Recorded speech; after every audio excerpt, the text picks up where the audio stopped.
Hi, this is Andy Cole with TEC, the Elevator Consultants.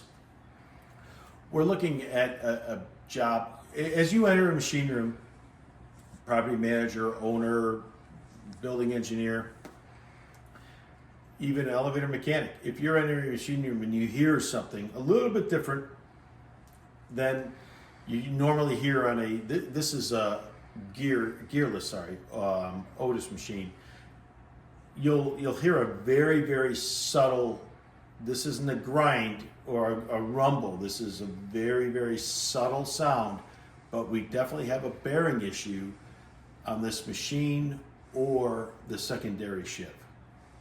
Thank you for checking out this video. Please check out our other videos. If you'd like more information on our company for the elevator consultants, you can look at tecvt.com